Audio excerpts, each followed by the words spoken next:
आदाब नाज़रीन, INN की खबरों में आपका इस्तकबाल है। मैं हूं शौकत अली सूफी। आइए नजर डालते हैं दिन भर की कुछ अहम खबरों पर। 50% से ज्यादा अहल बालिग आबादी को मुकम्मल हिफाजती टीके लगाने पर मुल्क को मुबारकबाद देते हुए वजीर आजम नरेंद्र मोदी ने कहा कि कोविड-19 के खिलाफ लड़ाई को मजबूत बनाने के लिए इस रफ्तार को बरकरार रखना जरूरी है। पीर को मरकजी वजीर सेहत मनसुख मांडविया के ट्वीट के जवाब में वजीर आजम ने कहा, हिंदुस्तान की वैक्सीनेशन मुहिम ने एक और संग मील उबूर किया है। कोविड-19 के खिलाफ जंग को मजबूत बनाने के लिए इस रफ्तार को बरकरार रखना जरूरी है। उन्होंने लिखा, और हाँ, मास्क पहनने और समाजी दूरी समेत दीगर तमाम कोविड-19 से मुताल्लिक़ प्रोटोकॉल पर अमल करें। मुल्क में इंसदाद कोरोना वायरस इन्फेक्शन वैक्सीन की 127 करोड़ और 61 लाख से ज्यादा खुराकों के साथ मरकजी वजीर सेहत मांडविया ने इतवार को कहा कि मुल्क में 50% से ज्यादा अहल बालिग आबादी को मुकम्मल तौर पर हिफाजती टीके लगाए गए हैं। पीर को वजारत सेहत के ताज़ा तरीन आदाद शुमार के मुताबिक मुल्क गिर वैक्सीनेशन मुहिम के तहत मुल्क में अब तक 127 करोड़ 93 लाख वैक्सीनेशन की खुराकें दी जा चुकी हैं। हिंदुस्तान में ओमिक्रॉन के केसेस बढ़ रहे हैं, बढ़कर 21 हो गए हैं, क्योंकि राजस्थान के जयपुर में 9 अफराद कोविड-19 के नए किस्म से मुतासिर पाए गए और महाराष्ट्र में मजीद 7 केसेस का पता चला है। मुतासिर पाए जाने वालों ने ज्यादा खतरा वाले ममालिक का सफर किया है। ये वो मरीजों के साथ राब्ते में आए थे। जनवम की तरतीब यानी जांच तमाम मुश्तबा केसों के लिए करवाई गई थी जब ये मरीज कोरोना वायरस से मुतासिर पाए गए थे। महाराष्ट्र में पंपरी चंचवाड़ा से 6 नए केसेस रिपोर्ट हुए हैं, जबकि पुणे में 1 केस दर्ज किया गया। पंपरी चंचवाड़ में 6 मुसाफिरों में से 3 नाइजीरिया से वापस आए थे, जबकि 3 दीगर मुसाफिरों के राब्ते में आए थे। 6 अफराद में से 3 नाबालिग थे, जबकि दीगर 3 को मुकम्मल तौर पर टीके लगे हुए थे। ओहदेदारों ने मजीद कहा कि एक 44 साल खातून जो हिंदुस्तानी शहरी और नाइजीरिया से वापस आई हैं, उनमें मामूली अलामात हैं, जबकि दीगर में कोई अलामात नहीं है। पुणे में एक और शख्स जो हाल ही में फिनलैंड से वापस आया भी नए किस्म से मुतासिर पाया गया। 29 नवंबर को हल्के बुखार के बाद उसका कोविड-19 का टेस्ट किया गया और वो मुस्बित पाया गया। हुक्काम ने मजीद बताया कि उसने वैक्सीन की दोनों खुराकें ली हैं और वो बगैर किसी अलामात के मुकम्मल तौर पर मुस्तहकम है।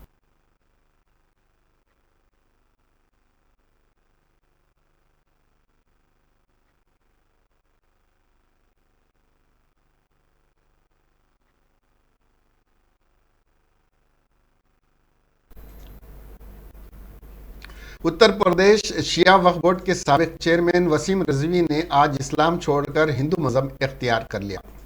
पीर की सुबह उसने दासना देवी मंदिर में शिवलिंग पर दूध चढ़ाकर हिंदू सनातन धर्म में अपने एतमाद का इजहार किया। उत्तर प्रदेश शिया वक्फ बोर्ड के साबिक चेयरमैन वसीम ने आज इस्लाम छोड़कर हिंदू मजहब इख्तियार कर लिया। पीर की सुबह उन्होंने दासना मंदिर में शिवलिंग पर दूध चढ़ाकर हिंदू सनातन धर्म में अपने एतमाद का इजहार किया। रजवी इतवार की रात ही आगरा से दसना देवी मंदिर पहुंचे थे। दसना मंदिर में सुबह 10:30 बजे महंत यति नरसिम्हानंद सरस्वती की मौजूदगी में मंदिर के पंडितों ने वैदिक मंत्र और रसूमात के जरिए सनातन धर्म को कबूल करवाया। तब्दीली के बाद रजवी अब त्यागी बिरादरी में शामिल हो गए। सैयद वसीम रजवी का नया नाम अब जितेंद्र नारायण सिंह त्यागी होगा। अब उसका गौत्र वत्सा है। तब्दीली से कबल रजवी ने कहा था कि नरसिम्हानंद गिरी महाराज उनके नए नाम का फैसला करेंगे।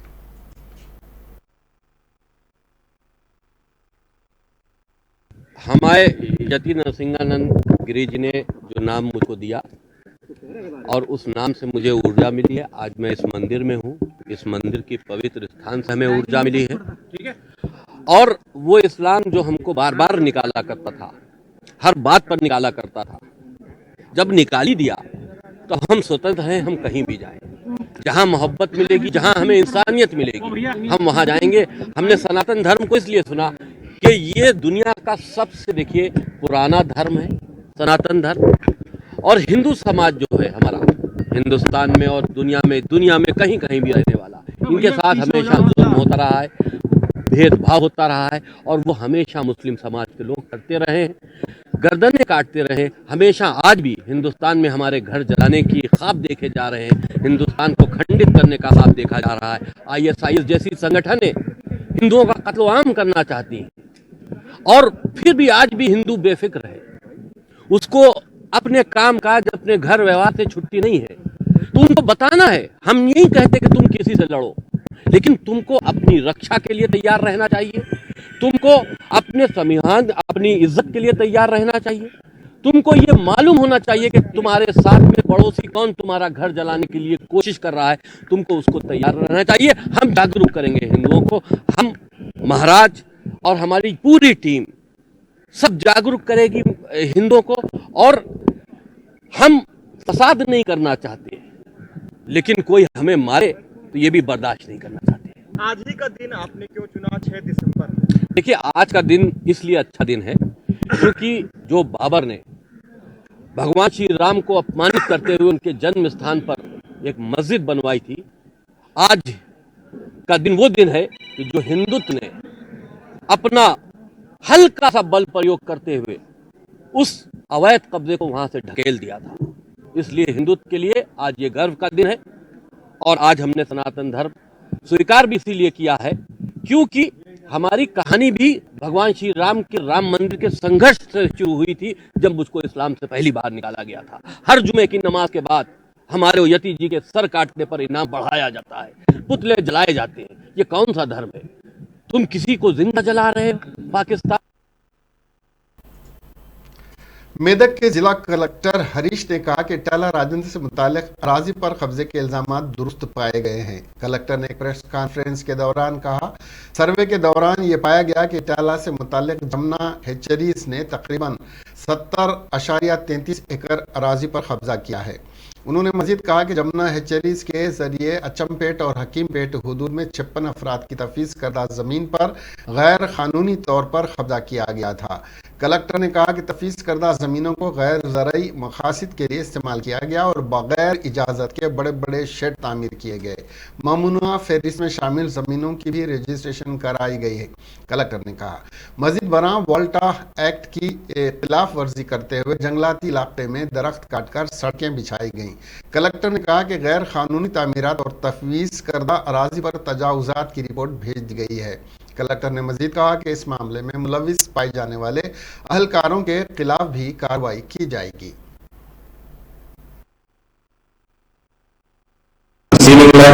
మరియు అసైన్ ల్యాండ్ కబ్జా గురైనట్లు తెలియవచ్చింది.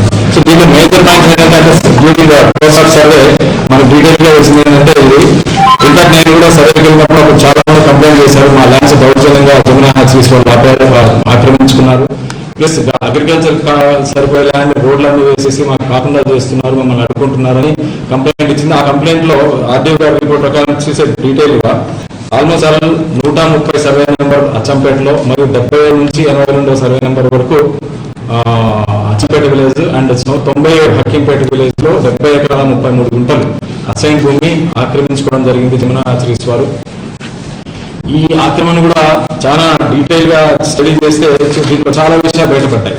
ఒకటి వచ్చేసి దౌర్జన్యంగా ఏదైతే ఆక్యుపై చేసుకుని మాకు అగ్రికల్చర్ భూమి కాకుండా చేస్తున్నారని ఒక కంప్లైంట్ వచ్చిందో, సుమారుగా ఒరిజినల్ గా చూస్తే 56 మంది అసైన్మెంట్ ఫ్యామిలీలు ఉన్నాయి. బయలాజ్ ఎక్కువ మంది బీసీ కులానికి చెందిన ముదిరాజు, వంజరా, తాకలి ఫ్యామిలీస్ వాళ్ళు, అంతేకాకుండా ఎస్సీ కులానికి చెందిన వాళ్ళు, ఎస్టీ కులానికి చెందిన వాళ్ళు, ఒకరు ఓసీ కులానికి చెంది ఒకరు ఉన్నారు. సో ఈ ఫ్యామిలీస్ అన్ని సుమారుగా 56 మంది అసైనీస్. ఇప్పుడు ఇన్ఫాక్ట్ 56 మంది అసైనీస్ లో కొందరు లీగల్ చేస్తున్నారు. సుమారుగా 150 మంది కుటుంబాల వరకు ఈ అసైన్ ల్యాండ్ మీద ఆధారపడే వాళ్ళు ఎవరైతే ఉన్నారో వాళ్ళు ఇన్ఫాక్ట్ 2 సార్లు నేను కూడా కొద్దిగా అడ్డుకోవడం జరిగింది కలెక్టర్స్. तेलंगाना रियासत के सेहत आमा के डायरेक्टर डॉक्टर जी श्रीनिवास राव ने कहा कि रियासत में 15 जनवरी के बाद कोविड-19 के मामलात में इजाफा होने का इम्कान है और फरवरी में सूरत हाल मजीद शिद्दत अख्तियार कर जाएगी। उन्होंने लोगों को खबरदार किया कि वो मास्क के बगैर अवामी मुकामात पर न जाएं और तमाम अहल अफराद से वैक्सीन करवाने की अपील की।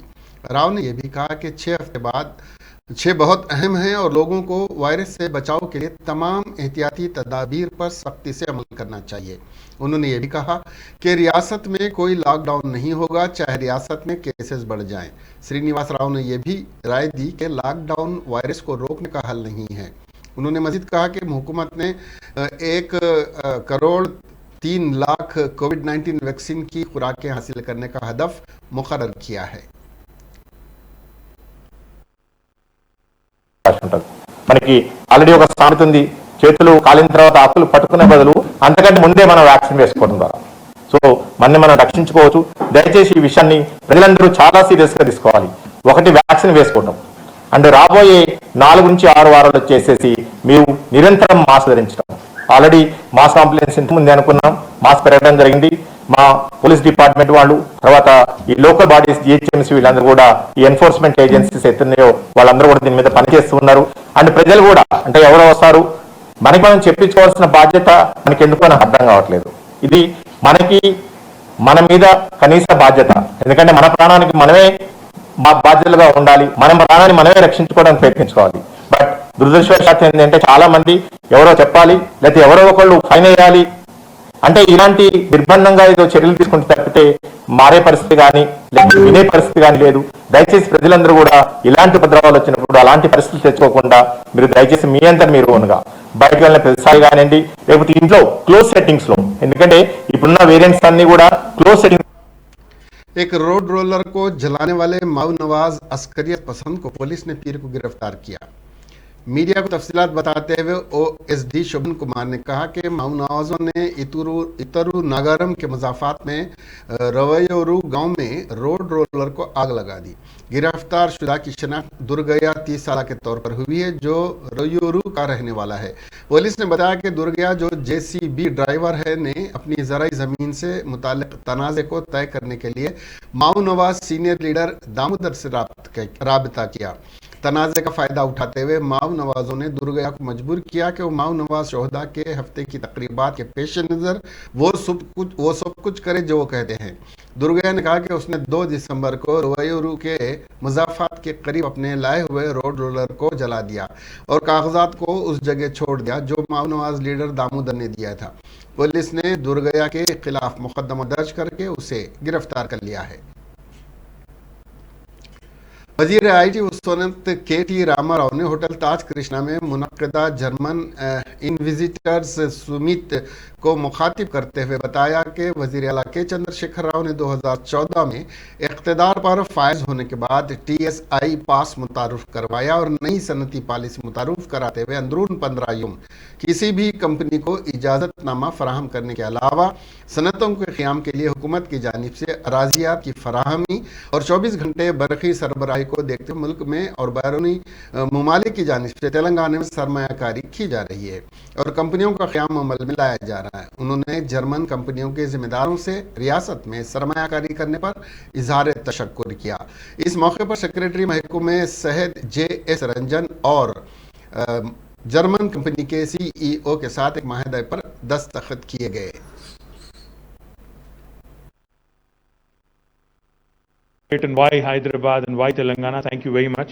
As always, you have been a great guide, a great friend. Thank you very much.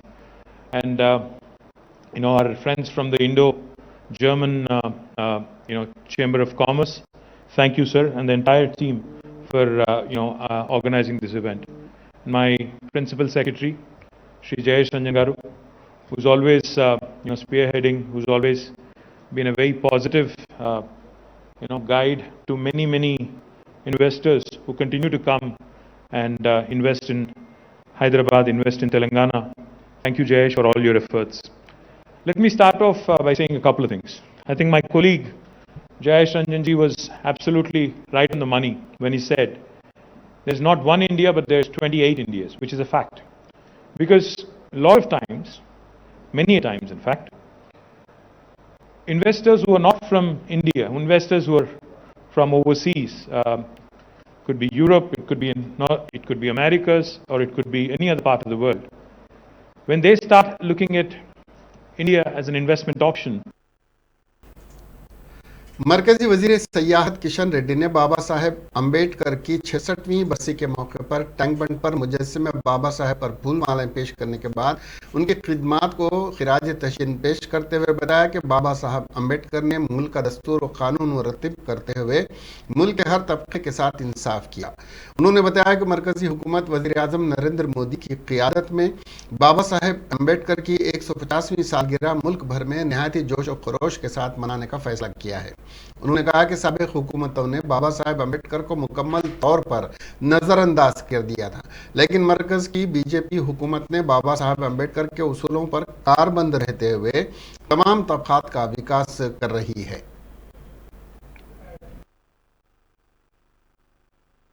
Doctor बाबा साहब के जन्म तिथि पर केंद्र सरकार देश में आजादी के अमृत महोत्सव के दृष्टिकोण से अलग अलग कार्यक्रम करे। आज भारत प्रधानमंत्री देश में रहने वाले शेड्यूल कास्ट स्टूडेंट्स को लगभग हम 10 लाख स्टूडेंट से ज्यादा आज स्कॉलरशिप्स पहली बार डीबीटी के द्वारा उनको आज 10 लाख लोगों को एक दिन में शेड्यूल कास्ट के स्टूडेंट्स अकाउंट में भारत सरकार ट्रांसफर करे, क्योंकि जब से पहले 2 सालों से जो शेड्यूल कास्ट स्टूडेंट्स के लिए जो स्कॉलरशिप के पैसे हम केंद्र सरकार के द्वारा स्टेट गवर्नमेंट को देते हैं, वो पैसे डाइवर्ट करना, समय पे स्टूडेंट्स को नहीं देना, ये हो रहा था। इसीलिए हम स्टेट गवर्नमेंट ना देते हुए डायरेक्ट को स्टूडेंट्स के अकाउंट में ट्रांसफर करने का निर्णय लिया है। आज 10 लाख स्टूडेंट्स को पैसे पहुंच चुका है।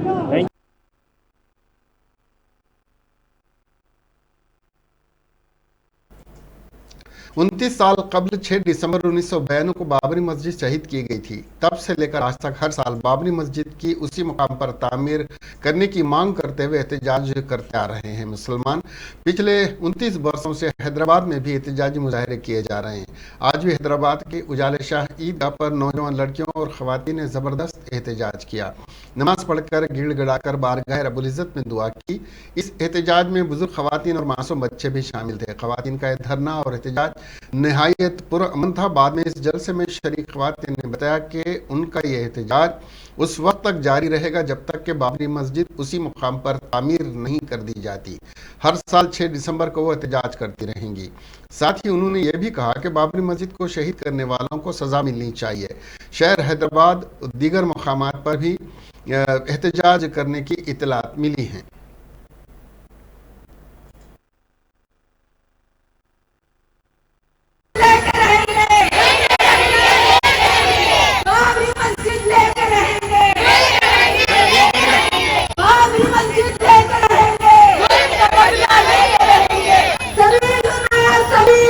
कानून की रूह से बाबरी मस्जिद कल भी मस्जिद थी, आज भी मस्जिद है और क़यामत तक मस्जिद ही रहेगी।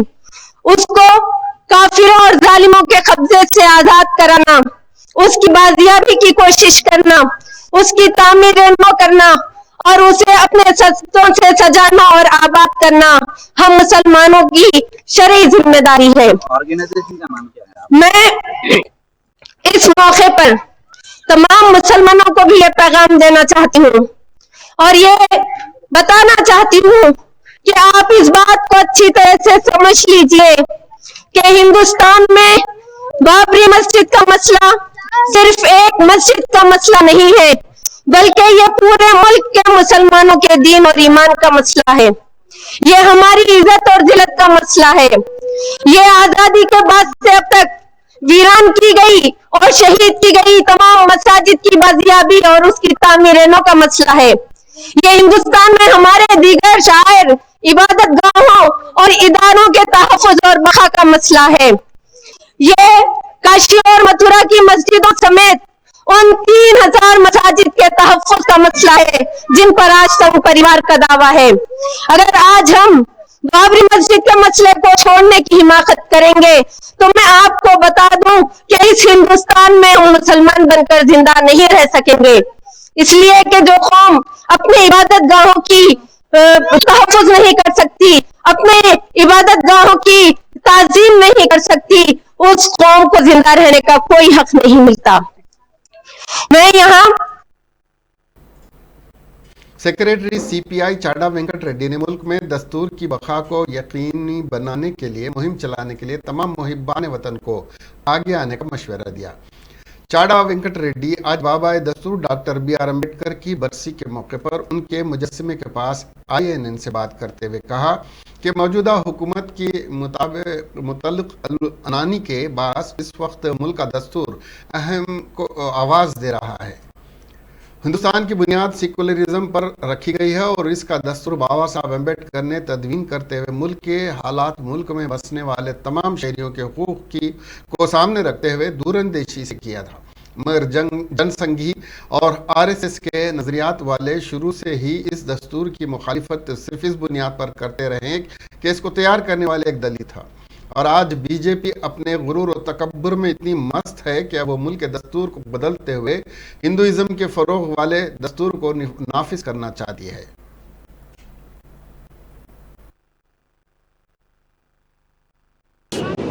डॉक्टर BR अम्बेडकर का जो वर्धंती है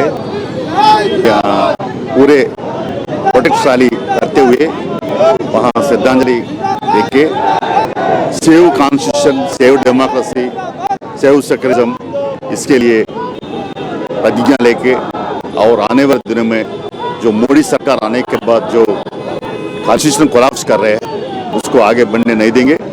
सेव कॉन्स्टिट्यूशन और सेव डेमोक्रेसी के लिए लड़ाई जारी होगी। ये पूरे देश भर में जो भी डेमोक्रेटिक, सेक्युलर और प्रोग्रेसिव फोर्सेस है उसको इकट्ठा करके आने वाले दिनों में ये मोदी सरकार को हटाने के लिए और आंदोलन चालू करेंगे। और अब अपन डिमांड करते हैं सोशल जस्टिस। और ऐसे ही प्राइस राइस ज़्यादा बढ़ गया है दाम, ये जो एसेंशियल कमोडिटीज है, पेट्रोल डीजल सबको बढ़ गया है और सोशल जस्टिस नहीं है। दलितों के ऊपर, माइनॉरिटी के ऊपर और महिलाओं के ऊपर, गिरजनों के ऊपर हमला हो रहा है। ये भी खंडन करते हुए आने वाले दिनों में मोदी सरकार वही देश में आना, होश में आना, इम्प्लीमेंट करने के शुरू करना एक डिमांड करते हैं, नहीं ये तो आंदोलन और जारी करेंगे। Commissioner of police task force east and south zone team ने नल्लाकुंटा और मारेटपल्ली पुलिस के साथ मिलकर 3 बैन रियासती मुलजिमीन को पकड़ने में कामयाबी हासिल की, जो घरों में डाके डालते थे और तवज्जो हटाकर चोरी कर लेते थे। इन मुलजिमान ने हैदराबाद, साइबराबाद, कामारेड्डी, निजामाबाद और महाराष्ट्र में कई मामले और वारदातें अंजाम दी। चोरी डकैती के इन पर 13 मामला दर्ज थे। पुलिस ने उनके कब्जे से 430 ग्राम सोने के जेवरात और 2 किलो 163 ग्राम चांदी के बर्तन और दीगर अशिया और 20,000 रुपये नकद रकम, 2 सेल फोन्स और 2 दोपहियों वाली गाड़ियां जब्त की, जिनकी मजमूई मालियत 24 लाख रुपए होती है। Hyderabad city police commissioner Anjani Kumar ने मीडिया से बात करते हुए इस केस की तफसीलात बतलाई। घरों में सरखा करने वाले मुलजिमीन शेख मोबिन और अविनाश अमन जगदेकर हैं, जबकि तवज्जो हटाकर चोरी करने वाले का नाम शेख आफ्ताब अहमद है। सिटी पुलिस टास्क फोर्स और इसके साथ नालाकुंटा और मारेपल्ली पुलिस स्टेशन मिलकर एक inter state house burglar gang जिसके 2 मेंबर थे उनकी गिरफ्तारी हुई और उसके बाद एक अटेंशन डाइवर्शन ऑफेंडर की भी गिरफ्तारी हुई। इसमें जो seized gold item, silver item, 2 wheeler सभी को मिलाकर लगभग 24 लाख वर्थ प्रॉपर्टी का रिकवरी हुआ है, जिसमें gold item 430 grams, 2.16 kg silver item, cash 20,000, 2 cell phones, 1 bike की रिकवरी हुई है। ये जो ऑफेंडर है Sheikh Mobin alias Mobin son of Sheikh Ismail, ये शाहीन नगर पहाड़ी शरीफ राजकोंडा का रहने वाला है। और दूसरा अविनाश अमन जोगदेकर एलियस आव्या, ये बोराबंडा का रहने वाला है। ओरिजिनली ये दोनों यवतमाल डिस्ट्रिक्ट महाराष्ट्र के रहने वाले हैं और इनके ऊपर आदिलाबाद, कामारेड्डी, चंदानगर, नालाकुंटा में टोटल 6 केसेस अभी पेंडिंग है। इसके अलावा जो दूसरा केस है अटेंशन डाइवर्शन का, जिसमें आफ्ताब अहमद शेख एलियस आफ्ताब की गिरफ्तारी हुई है, जो बाहर से फ्रूट वेंडर का काम करता है और उसके ऊपर कामारेड्डी, निजामाबाद और महाराष्ट्र में केसेस अभी यूआई हैं। टोटल 41 केसेस हैं इन लोगों के ऊपर, हैदराबाद, निजामाबाद, करीमनगर, महाराष्ट्र, कर्नाटका और इसमें एक ऑफेंडर रेप केस में पहले जेल भी जा चुका है। इस पूरे ऑपरेशन में हमारे डीसीपी टास्क फोर्स चक्रवर्ती और उनके लीडरशिप में KV Subbarao, inspector of police east zone task force Raghavendra, inspector of police south zone D Kishan, Vijay, Vasudev, Srinivas Reddy, Govind Swamy, Venkatesh, Takiuddin, Sri Sailam, Narendra, Chandramohan और पूरे टास्क फोर्स के स्टाफ नालाकुंडा और मारेपल्ली पुलिस स्टेशन के साथ मिलकर ये काम किए। सिटी पुलिस टास्क फोर्स और इसके साथ नालाकुंडा और मारेपल्ली पुलिस। हैदराबाद एयरपोर्ट पर बर्तानिया से आने वाली एक खातून का ओमिक्रॉन टेस्ट मनफी आया है। जेनोम सीक्वेंसिंग की रिपोर्ट ने तस्दीक की कि औरत के नमूने ने मैक्रोन के लिए मनफी थे। ताम इसका कोविड-19 का टेस्ट मुस्बित आया और वो Telangana institute of medical science में जेर इलाज है। हुक्काम ने बताया कि बर्तानिया से आने वाले मजीद 12 अफराद की जेनोम सीक्वेंसिंग से रिपोर्ट आना बाकी हैं। ये पहले मालूम हुआ कि 12 अफराद मुख्तलिफ ममालिक जैसे बर्तानिया, कनाडा, अमेरिका और सिंगापुर से आए हैं। मुस्बित तजुर्बा करने वाले तमाम मुसाफिर गैर अलामती थे। दोनों तेलुगु रियासतों में हादसात का एक सिलसिला देखा जा रहा है। हाल ही में एक और महलिक हादसा अनंतपुर जिले में पेश आया, जहां गुम्मा गुट्टा मंडल के पलाकंटा में एक बोलेरो गाड़ी एक ऑटो से टकरा गई। वाक़े में 4 अफराद मौके पर ही जाँ बहक हो गए और 5 जख्मी हो गए। जख्मियों को 108 एम्बुलेंस के जरिए रायदुर्ग सरकारी अस्पताल ले जाया गया। वाक़े की इत्तला मिलते ही पुलिस वहां पहुंची और तफसीलात इकट्ठा की। पुलिस ने मुसाफिरों की शनाख्त की है क्योंकि ऑटो में सफर करने वाले मजदूर हैं। हादसे की मुमकिना वजूहात के बारे में तफ्तीश की जा रही है। चित्तूर जिले के इट्टेपल्ली और अगराला के दरमियान कौमी शाहराह पर एक अलमनाक सड़क हादसे में मरने वालों की तादाद बढ़कर 7 हो गई है। श्रीकाकुलम जिला सिंथा कालोती मंडल के मेरिन इंजीनियर कंचरा सुरेश कुमार की अकलौती बेटी है। एक ही खानदान के 13 अफराद तिरुपति में खिराज इंतकाल कर गए। बंजारा हिल्स रोड नंबर 2 पर तेज रफ्तार कार की जद में आकर 2 अफराद जाँ बहक हो गए। इतवार की रात बंजारा हिल्स रोड नंबर 2 के बंजारा हिल्स पुलिस का कहना है कि नशे की हालत में कार ड्राइवर ने 2 अफराद को टक्कर मार दी और मौके से फरार हो गया। कार की जद में आने वाले अफराद मौके पर ही जाँ बहक हो गए। पुलिस ने मुकदमा दर्ज करके तफ्तीश कर रही है। मुलजिम की शनाख्त के लिए CCTV फुटेज की भी जाँच की जा रही है।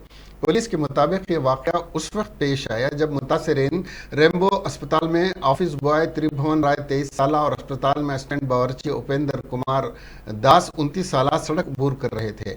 लाशों को पोस्टमार्टम के लिए उस्मानिया दवाखाना भेज दिया गया। साबिक रुकन राज्यसभा अजीज पाशा ने कहा कि मौजूदा हुकूमत दस्तूर का मजाक उड़ा रही है। मौजूदा हुकूमत में दस्तूर हिंद को संगीन खतरा लाहक है।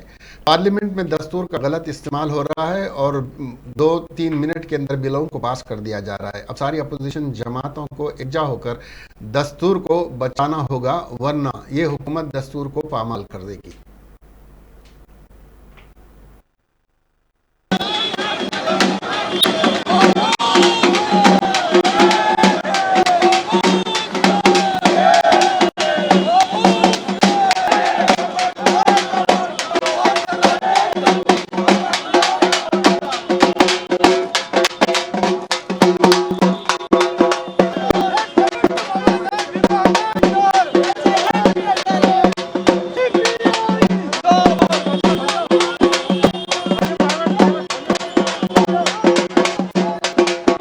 पार्टी ऑफ इंडिया CPI की तरफ से सारे हिंदुस्तान भर में हम जो है ना इनके वर्धंती के वक्त पर BR अम्बेडकर की वर्धंती के मौके पर हम तमाम लोगों से ये अपील करेंगे कि आज कॉन्स्टिट्यूशन हमारे दस्तूर पे जो खतरा लायक हो रहा है, कोई वजह नहीं है कि दस्तूर को बर्खास्त भी कर दे। यही वजह है कि पिछले 26 नवंबर को जब पार्लियामेंट हाउस में कॉन्स्टिट्यूशन बनाया गया, एक अपोजिशन पार्टी भी उसमें अटेंड नहीं करी। क्यों कि ये कॉन्स्टिट्यूशन का मजाक हो रहा। कॉन्स्टिट्यूशन के मजाक होने की वजह से आज पार्लियामेंट का अपना कुछ ये नहीं है कि पार्लियामेंट की कोई बहस नहीं हो रही, बिल पास हो जा रहे 1 मिनट 2 मिनट के अरसे में। तो इस तमाम चीज़ों को देखते हुए हम ये समझ रहे हैं कि दस्तूर को बचाने के लिए तमाम जितने भी डेमोक्रेटिक फोर्सेस अगर जमा हो ना हो तो इसके लिए बहुत बड़ा खतरा है। इसके साथ साथ माइनॉरिटीज़ के ऊपर जो जुल्म हो रहा है, BBC न्यूयॉर्क टाइम्स ने भी लिखा कि हेट कैंपेन जो चल रहा है उसके साथ लिंचिंग वगैरह और जो लव जिहाद और ये कन्वर्शन। इसके साथ ही खबरें यहीं खत्म हुई।